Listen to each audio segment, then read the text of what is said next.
ये वही जगह है जो हमेशा से डरावनी और शांत थी। इस जगह के बारे में बहुत डरावने किस्से थे। वहाँ के लोग हमेशा आपस में मिलजुल कर रहते थे और उनके बीच कभी भी कोई बदलाव नहीं आया।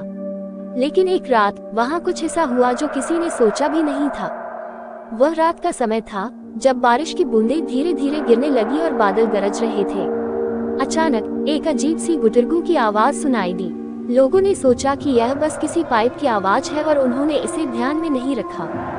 कुछ समय बाद वे अजीब आवाज को फिर से सुने। इस बार वे सभी ध्यान देने लगे और उन्होंने देखा कि यह आवाज एक भूतिया घर के पुराने भूतिया हिस्से से आ रही है। डर के साथ कुछ लोग उस भूतिया हिस्से के पास जाकर देखने लगे।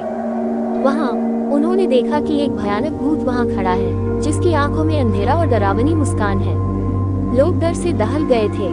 वे सोचने लगे कि क्या ये वास्तव में एक भूत है या केवल कोई अजीब व्यक्ति है। लेकिन उन्हें यकीन नहीं आया। उस भयानक भूत ने अपने कदम लोगों की तरफ बढ़ाए और वह लोग भागने लगे।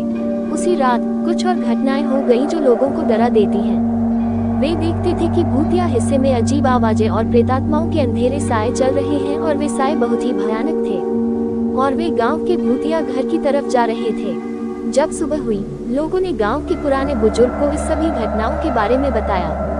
वह बुजुर्ग कहा करते थे कि वे बहुत साल पहले गांव में हुए एक हत्या की कहानी है।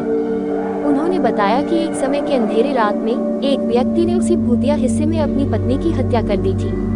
उसकी भूख नहीं मिटती थी और उसने उसकी जान ले ली। लोगों के अनुसार उसकी आत्मा अब वहां फंसी है और वह लोगों को डराता है। इसके बाद से लोग उस भूतिया हिस्से को दूर से ही देखकर चलने लगे और रात में उस जगह से दूर ही रहने लगे। लेकिन क्या ये वास्तव में भूत था या केवल एक कहानी थी, ये किसी को भी